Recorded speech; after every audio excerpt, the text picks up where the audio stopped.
For nearly a full month, I lived inside a silence that felt heavier than any argument could ever be. A silence that crept through the rooms of my home and settled into my chest like a weight I couldn't lift no matter how hard I tried. Because every morning I woke to the same cold reality of being invisible to the woman who had once promised to walk beside me through everything. Watching her drift through the house with her eyes glued to glowing screens, as if the world inside them was far more real than the man standing a few feet away. And each attempt I made to close that distance, whether with a gentle touch, a quiet joke, or even a simple question about her day, seemed to dissolve into nothing before it could reach her, leaving me feeling like a stranger renting space in a home that no longer recognized me. And while the rejection itself stung, what cut deeper was the emptiness behind it, the sense that I was no longer worth the effort of even pretending, because every time I leaned toward her she turned away, as if affection itself had become an inconvenience. Every night she rolled to the edge of the bed as though an invisible wall had been built between us, and every explanation she offered sounded rehearsed and hollow, delivered with a tired shrug that made it clear she was already somewhere else long before she spoke. And slowly, painfully, I began to understand that what I was losing was not just intimacy, but the shared reality I believed we had created together. I tried to convince myself it was temporary, that people go through phases and marriages bend under stress. So I threw myself into being more present in ways I hoped she would notice, waking earlier to leave notes by her coffee cup, searching through old photos to remind her of places we once laughed together, suggesting small getaways or dinners at restaurants she used to love. But every effort met the same lukewarm response that felt more like polite dismissal than honest reflection. And she never looked at me when she said no, never paused long enough to let my words land, choosing instead to scroll through her phone as if I were simply background noise to her real life. And it became impossible not to wonder whether I had done something wrong, whether I had failed in some invisible way that I couldn't fix because she refused to tell me what it was, waving off my questions with tired phrases that contradicted her actions. Until the doubt itself became exhausting, and I realized I was spending more energy trying to earn basic affection than I had ever spent on anything else in my life, which was when I knew I could not keep pretending this distance was normal. One evening, when the television murmured in the background and her phone once again held her full attention, I turned off the screen and asked her directly to face what was happening between us. Hoping honesty might break through the wall that had grown taller each day. But her response carried a casual indifference that shocked me more than anger ever could, dismissing my concern as dramatics and brushing off weeks of rejection as though they were meaningless. And when I pressed further, refusing to let her minimize something that was tearing me apart, she finally stood and delivered a truth that sliced deeper than anything she could have imagined, comparing our marriage to a past relationship, and implying that I somehow failed to measure up. And in that moment, I felt some amount of love or effort could change that. So I walked away from the conversation without raising my voice, leaving her standing there as though the truth itself had separated us more completely than any door ever could. That night, as she went through her routine as if nothing had happened, scrolling beside me in the dark, I felt the shift settle into my bones, the understanding that I had been asking for something she no longer wanted to give. And instead of anger or sorrow, what filled me was resolve, because I knew I could not keep chasing affection that came with conditions, and I could not keep proving my worth to someone who had already decided I was less than someone else. So as I lay there listening to the faint tapping of her screen, I made the quiet decision to stop pleading, to stop trying to convince her of what she should already see, and to let her experience the emptiness she had been creating all along, not as punishment, but as reality, because if she wanted distance, then I would finally give it to her without resistance. The next morning I moved through the house differently, no longer searching for signs of connection or moments to bridge the gap, focusing instead on the practical truths of my life, quietly separating what belonged to me from what we shared, opening new accounts, organizing documents, and mapping a future that did not require her validation, while she carried on as usual, unaware that the foundation beneath her was already cracking. And when she finally noticed the shift in my tone and distance in my words, she called it strange, not realizing that I was simply responding to what she had already told me about her feelings.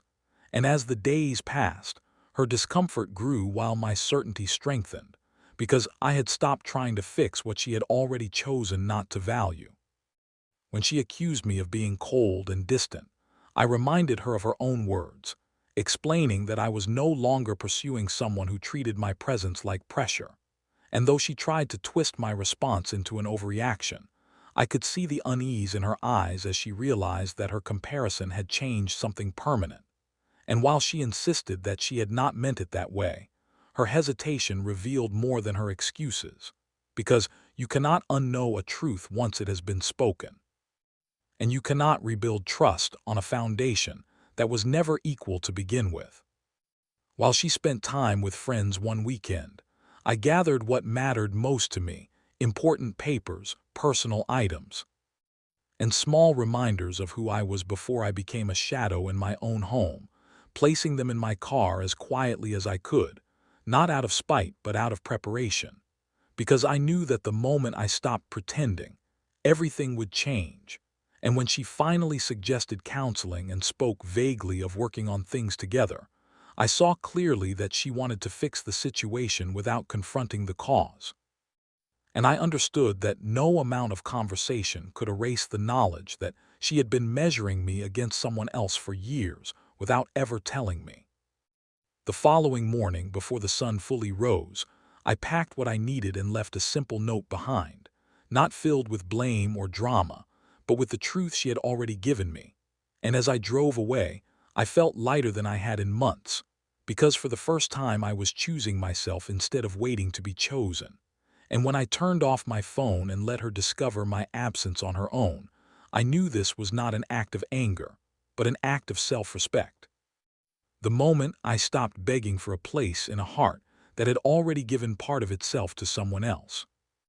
When I finally turned my phone back on, the flood of messages revealed her shock turning into anger, then fear, then bargaining, but nowhere in her words was there a true apology for the comparison that had shattered my trust.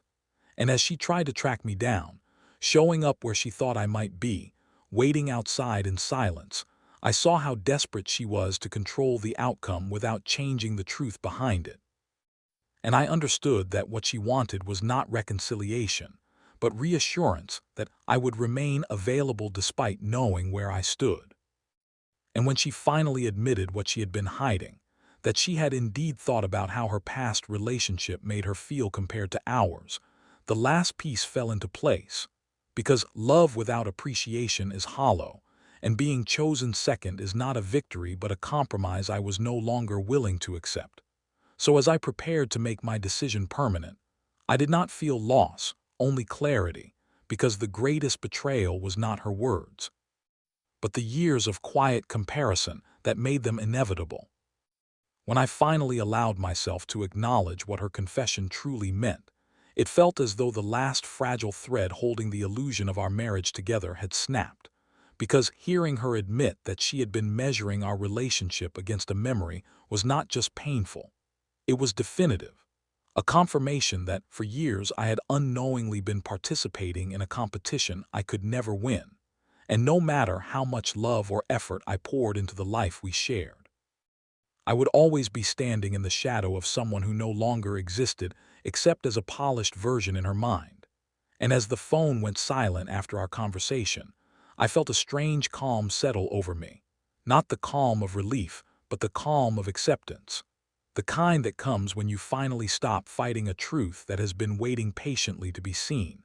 And I realized that what hurt most was not losing her, but losing the belief that we had chosen each other equally. Because now I knew she had chosen what was available, while still holding onto what she truly wanted. Over the next several days, her messages grew more desperate, filled with promises and apologies that arrived far too late to undo what had already been revealed. And while I could hear the panic in her voice when she left voicemails late at night, pleading for another chance. I also heard the same fear of being alone that had likely kept her comparing me to someone else all these years. And I understood that she did not love me for who I was, but for what I provided: stability, companionship, a sense of safety. And that realization freed me in a way I had never felt before, because I could finally see that I had been asking someone to appreciate me who was incapable of doing so without conditions. And I no longer wanted to spend my life proving that I deserved to be chosen. When her family reached out, anger and concern tangled together in their voices, accusing me of cruelty and selfishness. I listened quietly and explained that what had happened was not a misunderstanding but a revelation, because a marriage cannot survive when one partner is secretly comparing the other to a past relationship, and no amount of forgiveness can erase the knowledge that you were never the first choice. And though they insisted people can change, I knew that you cannot change what someone truly feels, only how well they hide it, and I refused to return to a home where I would always wonder when the next comparison would surface, waiting silently beneath the surface of every disagreement. As the days passed, I felt myself slowly reclaiming the parts of me that had been shrinking under her indifference, rediscovering the quiet confidence that had once defined me before I began measuring my worth through her approval. And while she continued to unravel under the weight of what she had lost, I reminded myself that her pain, though real, did not make my decision wrong, because love that requires you to accept being second is not love. It is compromise disguised as devotion. And I deserved more than to be tolerated when someone else's memory still held power over my place in her heart. When I finally met with the lawyer again and signed the papers that would make our separation official, I felt no triumph or sadness, only resolution, because I was no longer walking away from a marriage. I was walking toward a life where I would not have to compete with a ghost for affection. And I knew that once the process was complete, I would be able to rebuild not as someone's replacement, but as someone's first choice, someone who would be seen, valued, and appreciated without conditions or comparisons. She called one last time before the paperwork was finalized, her voice trembling as she repeated her apologies, insisting she loved me and wanted to make things right. But I told her gently that love alone is not enough when it is built on unspoken comparisons and silent dissatisfaction.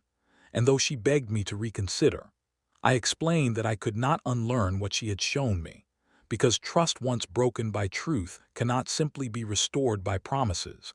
And as the call ended, I felt a quiet sense of closure, knowing that I had chosen self-respect over familiarity. Months later, through mutual acquaintances, I learned that she struggled to move forward, that she spoke of regret and loneliness. And while part of me felt compassion, I also recognized that her pain was the result of choices she had made long before I ever knew the truth. And I hoped that in time she would understand that appreciation must exist before loss, not after, and that comparing the present to the past only ensures that both will eventually be lost. As I built a new life, free from the weight of being measured against someone else, I found peace in the simplicity of being valued for who I am, not for how closely I resemble someone from another time. And I carried forward the lesson that love must be rooted in gratitude, not comparison, because only when someone chooses you fully, without conditions, can a relationship truly grow. I no longer look back with bitterness, only clarity, because what ended was not a perfect marriage, but an illusion I had held onto for far too long.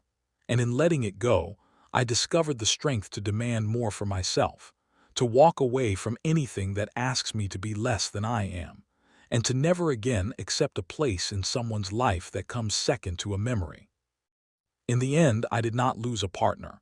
I gained my freedom, and with it the understanding that being appreciated is not something you beg for. It is something that exists naturally when love is genuine.